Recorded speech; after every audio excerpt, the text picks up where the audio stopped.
나는 아파서 왔는데 병원에서 항우울제를 처방해줬어요. 항경련제를 처방해줬어요. 하면서 속상해하실 필요 없습니다.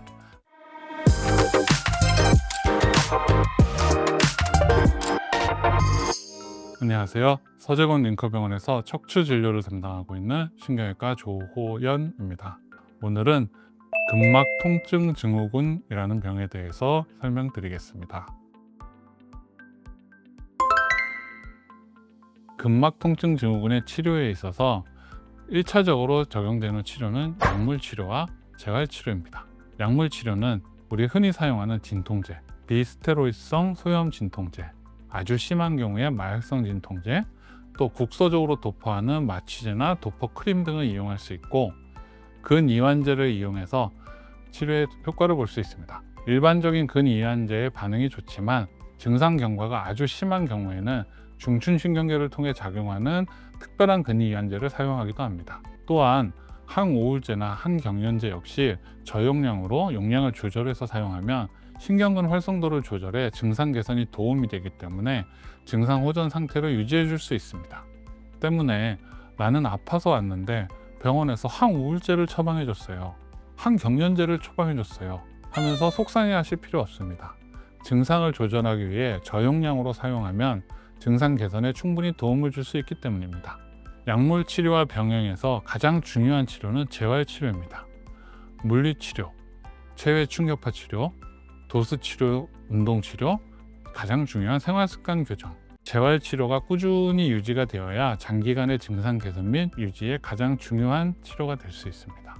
통증이 급성 악화의 경과를 보이고 있을 때 가장 빠르게 그리고 효과적으로 치료할 수 있는 방법은 통증 유발점 주사라고 하는 치료입니다. 의사의 촉진이나 초음파 등의 도움을 받아서 타우트 밴드라고 하는 통증 유발점을 찾은 다음에 그 부분에 국소적인 근이완을 할 수 있는 약물을 투여하는 것입니다.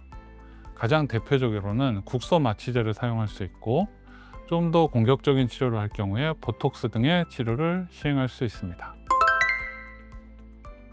많은 환자분들이 저는 어떤 병원에서는 섬유근육통이라고 들었어요. 어떤 병원에서는 근막 통증 증후군이라고 주사 치료를 했어요.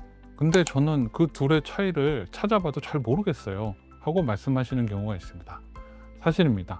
아직까지는 이 두 질환을 명확하게 구분이 어려운 경우가 많고, 동반되거나 서로 중복되거나 근막 통증 증후군이 지속되다가 섬유근육통으로 이행되는 경우도 많이 있어서 아직까지는 진단이 어려운 경우가 많습니다.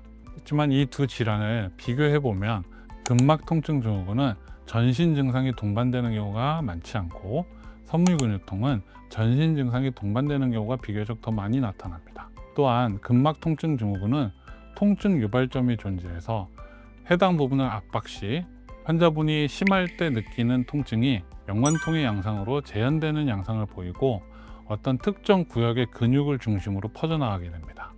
섬유근육통은 꼭 근육이 아니더라도 인대, 힘줄, 근육, 그다음에 일부 지방 연조직까지 여러 부분에서 압통이 나타날 수 있습니다.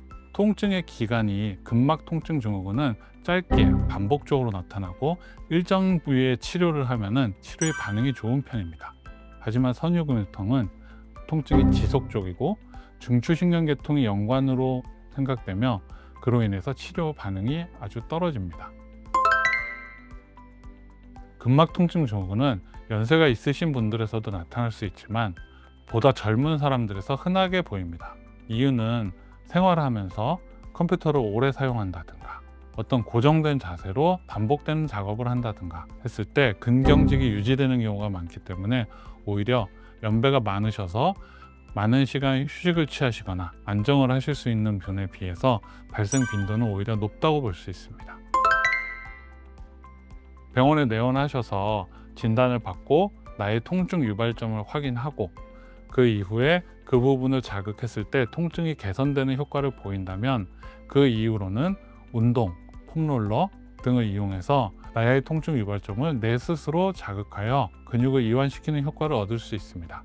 하지만 여기가 아프다고 여기를 누르면 시원하다고 해서 무작정 그 부분을 폼롤러로 자극한다든가 적절한 자격을 갖추지 않은 사람에게 무조건적인 지압을 받는다든가 하는 경우 오히려 근손상이 초래되어서 더 큰 통증을 유발할 수 있으니 주의가 필요합니다.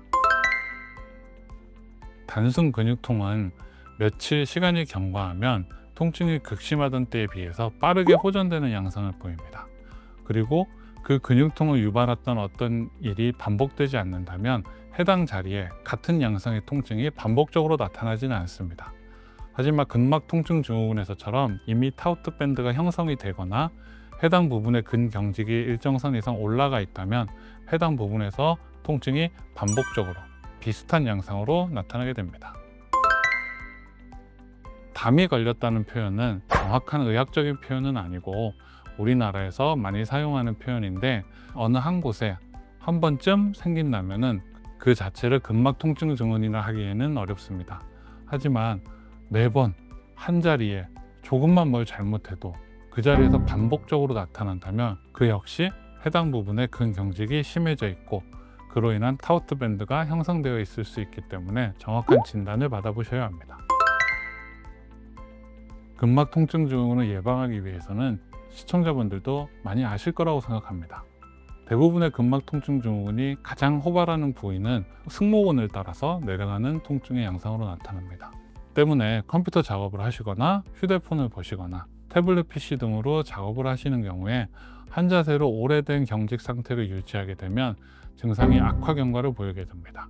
때문에 평소 생활하시면서 작업을 하시면서 일정 시간 간격으로 반복적으로 스트레칭을 해주고 고정된 자세를 피하고 생활 습관 개선이 가장 중요합니다. 내가 아픈 원인을 밝히는 것은 아주 중요합니다. 때문에 심한 혹은 반복적인 통증이 있다면 해당 통증을 유발할 수 있는 질환에 대해 전문의와 상담하고 명확한 진단을 위해 필요한 검사를 반드시 시행해야 합니다. 하지만 충분한 검사 후에도 객관적인 통증의 원인을 찾기 어렵다면 증상 자체에 초점을 맞춰 근막 통증 증후군을 고려해야 합니다. 지금까지 서재원 링커병원 조호연이었습니다. 감사합니다.